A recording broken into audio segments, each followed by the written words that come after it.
स्वागत है आप सभी का। आपके साथ मैं हूं अपर्णा मौजम। बड़ी खबर के साथ बुलेटिन की शुरुआत कर रहे हैं। आजमगढ़ से बड़ी खबर आपको बताते, जहां हिस्ट्री शीटर कुंटू सिंह की पत्नी पर इनाम घोषित किया गया है। वंदना सिंह और उसके सहयोगी पर इनाम की घोषणा की गई है। पुलिस ने वंदना सिंह और सहयोगी पर 25-25 हजार रुपए का इनाम घोषित किया है। पॉलिटेक्निक कॉलेज की फर्जी मान्यता पर एफआईआर के बाद से ही वंदना सिंह फरार हैं। अजीत सिंह हत्याकांड का मुख्य आरोपी है कुंटू सिंह। माफिया कुंटू सिंह की पत्नी वंदना सिंह और सहयोगी पर 25-25 हजार रुपए का इनाम घोषित किया गया है। अभिषेक उपाध्याय हमारे सहयोगी जुड़ रहे हैं फोन लाइन पर। अभिषेक, वंदना सिंह और सहयोगी दोनों फरार बताए जा रहे हैं। अब इनाम की घोषणा की गई है, क्या अब तक हुआ है पुलिस की कार्रवाई में? जी अपर्णा, बिल्कुल आपको बताना चाहेंगे 6 जनवरी को राजधानी में ताबड़तोड़ गोली मारकर मोहम्मदाबाद के ब्लॉक प्रमुख अजीत सिंह की हत्या कर दी जाती है, जिसमें मुख्य आरोपी जो है कुंटू सिंह, अखंड सिंह और गिरधारी को बनाया जाता है, जिसमें गिरधारी की इनकाउंटर में मौत हो जाती है। हालांकि कुंटू और अखंड उस समय जेल में थे और उनके ऊपर साजिशकर्ता का आरोप लगाया गया था। इसी के बाद आजमगढ़ पुलिस लगातार कुंटू सिंह पर शिकंजा कसना शुरू करती है। उनके एक मकान को ध्वस्त कर देती है, जबकि कई जमीन और कई मकानों को कुर्क कर लिया जाता है। साथ ही साथ वंदना सिंह जो कुंटू सिंह की पत्नी है, वो फर्जी तरीके से एक पॉलिटेक्निक कॉलेज चला रही थी, जिसका मान्यता फर्जी था। जब इस जांच इसकी की गई तो पॉलिटेक्निक कॉलेज के प्रिंसिपल ने जांच रिपोर्ट में इसे फर्जी करार दिया था, जिसके बाद जीएमपुर कोतवाली में वंदना सिंह और उनके एक सहयोगी श्री प्रकाश यादव पर एफआईआर दर्ज हुआ था 419 और 20 का। तभी से ये दोनों फरार चल रहे थे और आज एसपी आजमगढ़ सुधीर कुमार सिंह ने इन दोनों आरोपियों के खिलाफ 25-25 हजार रुपए का इनाम घोषित किया है और दावा किया है कि जल्द ही दोनों को गिरफ्तार कर लिया जाएगा। तो कुल मिलाकर आजमगढ़ पुलिस लगातार माफिया पर शिकंजा कसती जा रही है और एक बार फिर से पुलिस ने साबित कर दिया है कि आजमगढ़ में किसी भी तरीके का अपराध करना खतरे से खाली नहीं है। उसके खिलाफ कड़ी कार्रवाई की जाएगी। अपर्णा, बहुत शुक्रिया आपका इस जानकारी के लिए। वहीं इटावा में न्यूज 18 की खबर का बड़ा असर हुआ है। एसपी नेता धर्मेंद्र यादव के जेल से रिहा होने के बाद हूटर रैली निकालने को लेकर जेल चौकी प्रभारी को तत्काल प्रभाव से निलंबित किया गया है। एसएसपी ने इसकी जानकारी दी। वहीं दूसरे पुलिस वालों की भूमिका की जांच एसपी सिटी प्रशांत कुमार को सौंपी गई है। एसपी नेता के समर्थन में कार्यकर्ताओं ने कल हूटर रैली की थी। इटावा जेल से रिहा होने के बाद धर्मेंद्र यादव के हजारों समर्थकों ने हूटर रैली निकाली थी। पुलिस ने उस ऑडी गाड़ी को भी जब्त कर लिया है जिसमें धर्मेंद्र यादव सवार था। हालांकि मुख्य आरोपी धर्मेंद्र यादव अभी भी फरार है, उसकी तलाश की जा रही है। दिनेश शाक्य हमारे सहयोगी जुड़ रहे। दिनेश, और क्या जानकारी है? धर्मेंद्र यादव की हूटर रैली के बाद में इटावा के सिविल लाइन थाने में धर्मेंद्र यादव समेत 200 लोगों के खिलाफ मुकदमा दर्ज किया गया। इटावा, फिरोजाबाद, आगरा, जालौन, औरैया में सघन छापेमारी की गई है, जिसके तहत 34 लोगों को हिरासत में लिया गया। करीब 24 छोटी बड़ी गाड़ियों को पकड़ा गया, जो कहीं न कहीं इस पूरे हूटर रैली में शामिल थी। एसएसपी की तरफ से जो जानकारी दी गई है, प्रथम दस्ता दोषी मानते हुए जेल चौकी प्रभारी भानु प्रताप सिंह को तत्काल प्रभाव से निलंबित कर दिया गया। अन्य पुलिसकर्मियों की भूमिका की जांच के लिए एसपी सिटी प्रशांत कुमार को नियुक्त किया गया और बहुत ही जल्दी उनसे रिपोर्ट मांगी गई है। तो फिलहाल इस तरीके की अभी तक जो घटनाक्रम निकल करके इस पूरे प्रकरण में आया है, जिस पर कार्रवाई हो रही है। अभी फिलहाल पुलिस लाइन के अंदर इन सभी जो आरोपी हैं, 34 आरोपी, उन सब से गहन पूछताछ चल रही है और सबका दोस्त तक तस्दीक करने के लिए पुलिस की टीम यहाँ लगी हुई है। उम्मीद ये की जा रही है कि देर शाम इनमें से जो आरोपी साबित होंगे उनको जेल भेजा जाएगा, उनके खिलाफ कार्रवाई अमल में लाई जाएगी। बहुत शुक्रिया आपका दिनेश इस जानकारी के लिए। वहीं लखनऊ में तमाम कयासों के बीच आज बीजेपी के यूपी प्रभारी राधा मोहन सिंह ने यूपी की गवर्नर आनंदीबेन पटेल से राजभवन में मुलाकात की। मुलाकात के बाद मीडिया से बातचीत में राधा मोहन सिंह ने इसे औपचारिक मुलाकात बताया। साथ ही कहा कि यूपी की योगी सरकार शानदार काम कर रही है। तस्वीर आप उस मुलाकात की देख रहे हैं। राज्यपाल से मिले राधा मोहन सिंह और मुलाकात के बाद कहा कि कोविड काल के चलते 6 महीने से मुलाकात नहीं हो पाई थी, इसलिए ये एक कर्टसी मुलाकात थी। और साथ ही यूपी सरकार के काम को लेकर कहा कि यूपी सरकार बेहतरीन कार्य कर रही है। कोरोना काल में जो कार्य यूपी सरकार की ओर से किए गए, उन तमाम कार्यों की सराहना दुनिया भर में हो रही है। ऐसे में सरकार और संगठन के बीच भी बेहतर तालमेल बना हुआ है। प्रभारी बनने के बाद अभी तक राज्यपाल जी से मुलाकात नहीं हो पाई थी। जब ये मुख्यमंत्री थी, मैं कृषि मंत्री था, तो गुजरात से मेरा पुराना परिचय था, लेकिन 6 महीना के अंदर मैं भेंट नहीं कर पाया था। तो इसीलिए आज मैंने उनसे भेंट की है और ये औपचारिकता थी, मात्र औपचारिकता थी। सर, मंत्रिमंडल विस्तार को लेकर सर काफी चर्चाएं हैं, अटकलें हैं, बदलाव कुछ हो सकते हैं सर क्या? गवर्नर साहिबा से मेरी मुलाकात आज तक नहीं हुई थी, उसी कारण से आज मैं उनसे मिलने गया था। ये मेरा औपचारिक व्यक्तिगत में कोई बदलाव के आसार हैं? ऐसा कुछ मामला नहीं। उत्तर प्रदेश का सरकार और संगठन बहुत मजबूती के साथ चल रहा है।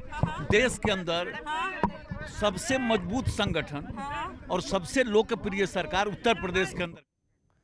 वहीं डिप्टी सीएम दिनेश शर्मा का कहना है कि सामान्य तौर पर बैठक होती रहती है, कैबिनेट विस्तार मुख्यमंत्री और संगठन का मामला है, नई जिम्मेदारी मिलने के बारे में उन्हें कोई जानकारी नहीं है। ये तो हमारे वहाँ सामान्य तौर पे हुआ ही करती है। बैठकों में कोई अगर आप देखें जो विस्तार की चर्चा है, नहीं ये अधिकार माननीय मुख्यमंत्री का और संगठन का होता है, उसका वो कभी भी प्रयोग कर सकते हैं। लेकिन जहाँ तक मेरा प्रश्न है, मैंने कोई इस प्रकार की ना तो कोई विचार विमर्श हुआ है, ना कोई मैंने इस प्रकार की चर्चा कहीं संगठन के अंदर किसी प्रकार की हम लोगों से हुई होगी। तो मैं नहीं समझता हूँ कि जो भी निर्णय होगा संगठन स्मूथली करता है और सरकार जो है माननीय मुख्यमंत्री जी का और प्रदेश अध्यक्ष जी का संगठन का अधिकार रहता है। लेकिन इस प्रकार की कोई चर्चा होगी ऐसा मुझे अभी तक सूचना नहीं है। एक चर्चा से सर और है कि संगठन बदलाव की बातें बहुत उठ रही हैं। आप सर राष्ट्रीय उपाध्यक्ष नहीं देखिए, मैं क्या कोई भी जिम्मेदारी मैं इन सब चीज़ पे न तो कोई टिप्पणी कर सकता हूं और न ही मुझे किसी प्रकार की जानकारी है। यूपी में सरकार के शीर्ष नेतृत्व में परिवर्तन की बात को बीजेपी के प्रदेश अध्यक्ष स्वतंत्र देव सिंह ने सिरे से खारिज करते हुए कहा कि योगी आदित्यनाथ मेहनती और कर्मठ मुख्यमंत्री हैं। यूपी में सिर्फ कानून का राज चलता है, पिछली सरकारों की तरह माफिया राज नहीं। आदरणीय योगी जैसा कोई नेता मिलेगा? इतना परिश्रमी इस राज्य के अंदर कोई मुख्यमंत्री बना? एक मिनट, कोई मिला है? इतना परिश्रमी मुख्यमंत्री, सप्ताह में 7 दिन, दिन के 24 घंटे। दूसरी बात, उनके आने के बाद अपराध मुक्त हुआ राज्य, ईमानदारी में शासन चल रहा है। मतलब इतने आपने देखा है, सपा बसपा को आपने देखा है अच्छी तरह। इस राज्य को लोग लूट लेते हैं भाई, भ्रष्टाचार की तरह। और एक खानदान चलाता है, सैफी खानदान पार्टी को चलाता है, पूरा सरकार को चलाता है। और आज मैं कह सकता हूं कि आदरणीय योगी शासन में किसी की नहीं चलती है, केवल कानून का चलता है।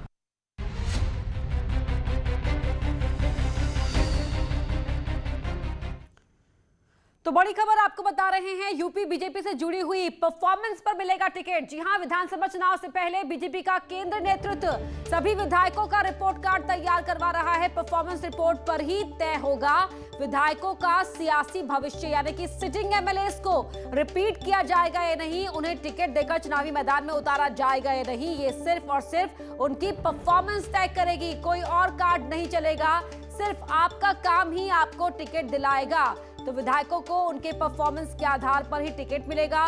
बूथ लेवल से लेकर जिला लेवल तक हर विधायक के बारे में पूरी जानकारी ली जाएगी, उसका पूरा रिपोर्ट कार्ड तैयार होगा और उसके बाद टिकट का फैसला फाइनल होगा। तो बड़ी खबर आपको बता रहे हैं, और 2022 विधानसभा चुनाव से पहले पूरी तरह से यहां पर एक्शन मोड में बीजेपी।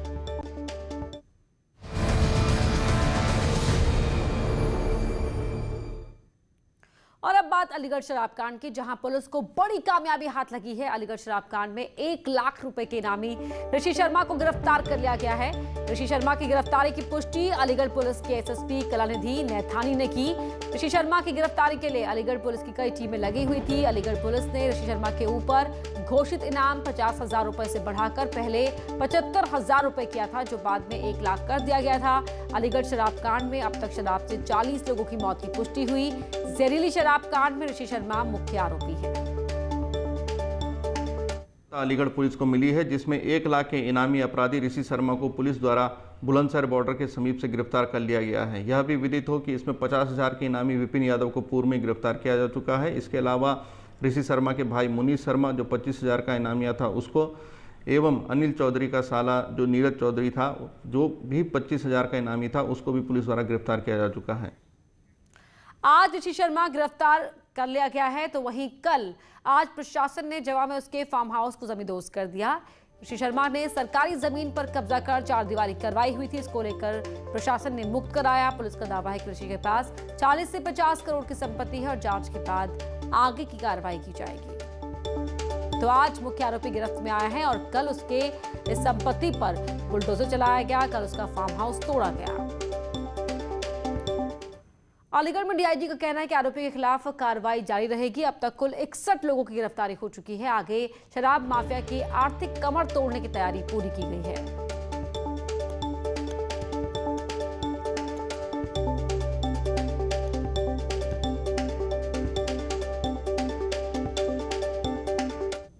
विभिन्न थाना क्षेत्र में 18 FIR पुलिस ने दर्ज किया है और अभी तक हम लोगों ने 61 एक्यूज्ड को हम लोगों ने इसमें अरेस्ट किया है। इस कार्टेल के जो मुख्य अभियुक्त थे अनिल चौधरी, ऋषि शर्मा, उसका भाई मुनीश शर्मा, उसके अन्य रिश्तेदार, जिनके पास एक इस कार्टेल में 100 से ज़्यादा दुकानें थी इन दोनों को मिला करके और इनके प्रभाव क्षेत्र में, उन सबको पुलिस ने अरेस्ट किया। इन लोगों की करीब 50 करोड़ से ज़्यादा की प्रॉपर्टी का पुलिस को भी पता चला है और अब हम लोग इसमें जो भावी रणनीति है उसके तहत इनके इस पूरे इकोनॉमी को जो इन्होंने आर्थिक ढांचा खड़ा किया है इस पर हम लोग चोट करें, क्योंकि ये 1500 रुपये में शराब देता था और उस दुकान से 3600 में बिकता था। बाकी जो सरकारी डिस्टिलरी में इसकी कीमत 3000 थी और 3600 में वो बिकती थी, 35-3600 में। तो इसमें चूँकि प्रॉफिट ज़्यादा था तो विपिन यादव और शिव कुमार यादव इनके माध्यम से ये लोग इस कार्य को करते। बदायूं में कोतवाली पुलिस और आबकारी विभाग ने देसी शराब में मिलावट करने वाले 3 लोगों को पकड़ा है। पकड़े गए लोगों के पास से 278 बोतल, 10 लीटर मिश्रित शराब, नकली बारकोड, सील ढक्कन समेत यूरिया भी बरामद किया गया है। इस धंधे की जानकारी मिलते ही कोटेदार के घर पर छापा मारा गया था। कोटेदार का बेटा आसपास के गांव में शराब सप्लाई करता था।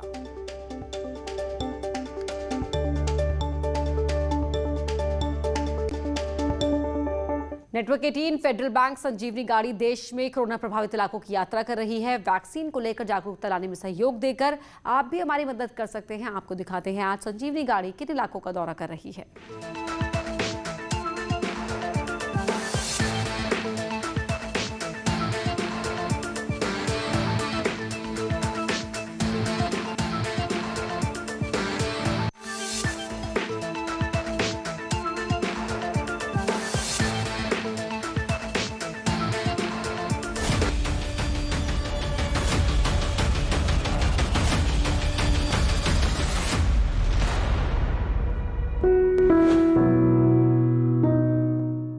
हेडलाइन प्रेजेंटेड बाय आइसन गुरु कूलर। घर में शुरू आ गया गुरु, आइसन घर लाए खुशियां।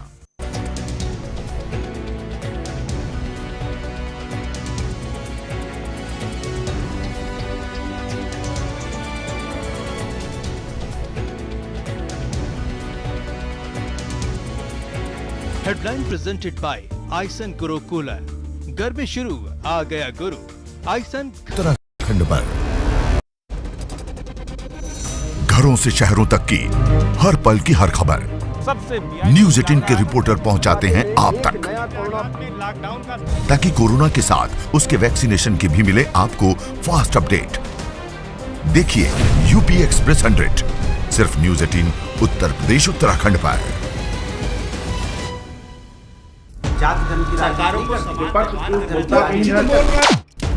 मुद्दा भटका दिया जाए तो शोर बन जाता है। ये बीजेपी की फर्जी वैक्सीन नहीं है ना, ये मान लिया आपने। मुद्दा सलीके से उठाया जाए तो सवाल बन जाता है। पहले टीके को लेकर के डाउट पैदा किया, कहा कि पीएम लगवाओ, अब वो लगवा रहे हैं तो फिर उस पर सवाल उठा रहे हो। ये कैसी राजनीति कर रहे हो? सबसे बड़े सवाल, सबसे बड़ी बहस, महाबहस देखिए सिर्फ न्यूज 18 उत्तर प्रदेश उत्तराखंड पर। घरों से शहरों तक की हर पल की हर खबर न्यूज 18 के रिपोर्टर पहुंचाते हैं आप तक, ताकि कोरोना के साथ उसके वैक्सीनेशन की भी मिले आपको फास्ट अपडेट। देखिए यूपी एक्सप्रेस 100 सिर्फ न्यूज 18 उत्तर प्रदेश उत्तराखंड पर।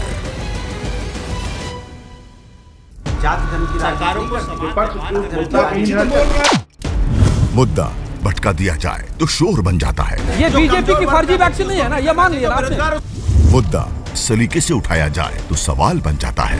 पहले टीके को लेकर के डाउट पैदा किया, कहा कि पीएम लगवाओ, अब वो लगवा रहे हैं तो फिर उस पर सवाल उठा रहे हो, ये कैसी राजनीति कर रहे हो? सबसे बड़े सवाल, सबसे बड़ी बहस, महाबहस देखिए सिर्फ न्यूज़ 18 उत्तर प्रदेश उत्तराखंड पर। घरों से शहरों तक की हर पल की हर खबर न्यूज़ 18 के रिपोर्टर पहुंचाते हैं आप तक, ताकि कोरोना के साथ उसके वैक्सीनेशन की भी मिले आपको फास्ट अपडेट। देखिए यूपी एक्सप्रेस 100 सिर्फ न्यूज़ 18 उत्तर प्रदेश उत्तराखंड पर।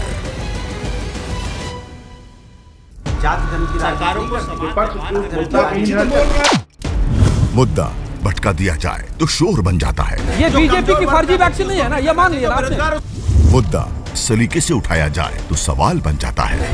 पहले टीके को लेकर के डाउट पैदा किया, कहा कि पीएम लगवाओ, अब वो लगवा रहे हैं तो फिर उस पर सवाल उठा रहे हो, ये कैसी राजनीति कर रहे हो? सबसे बड़े सवाल, सबसे बड़ी बहस, महाबहस देखिए सिर्फ न्यूज़ 18 उत्तर प्रदेश उत्तराखंड पर।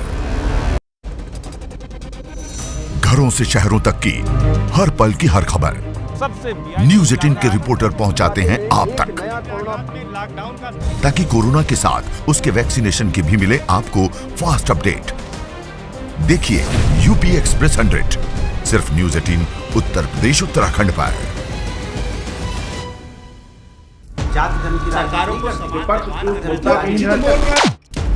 मुद्दा भटका दिया जाए तो शोर बन जाता है। ये बीजेपी की फर्जी वैक्सीन नहीं है ना, ये मान लिया ना आपने। मुद्दा सलीके से उठाया जाए तो सवाल बन जाता है। पहले टीके को लेकर के डाउट पैदा किया, कहा कि पीएम लगवाओ, अब वो लगवा रहे हैं तो फिर उस पर सवाल उठा रहे हो, ये कैसी राजनीति कर रहे हो? सबसे बड़े सवाल, सबसे बड़ी बहस, महाबहस देखिए सिर्फ न्यूज़ 18 उत्तर प्रदेश उत्तराखंड पर। घरों से शहरों तक की हर पल की हर खबर न्यूज़ 18 के रिपोर्टर पहुंचाते हैं आप तक, ताकि कोरोना के साथ उसके वैक्सीनेशन की भी मिले आपको फास्ट अपडेट। देखिए यूपी एक्सप्रेस 100 सिर्फ न्यूज़ 18 उत्तर प्रदेश उत्तराखंड पर।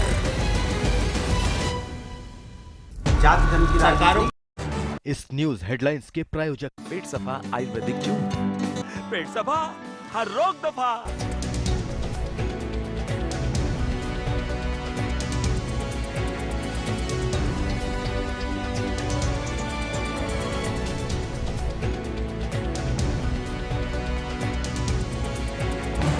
इस न्यूज हेडलाइंस के प्रायोजक पेट सफा आयुर्वेदिक चूर्ण, पेट सफा हर रोग दफा।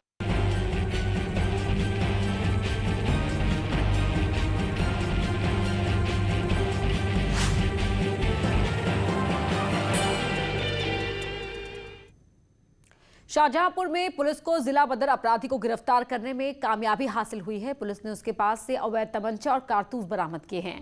गिरफ्तार जिला बदर अपराधी ऋषिपाल पर कई केस चल रहे थे, इसके चलते पुलिस को उसकी कई महीनों से तलाश थी। फिलहाल पुलिस ने आरोपी को गिरफ्तार कर जेल भेजा है। बदर अभियुक्त ऋषिपाल पुत्र शंकर लाल को ग्राम करकटखेड़ा से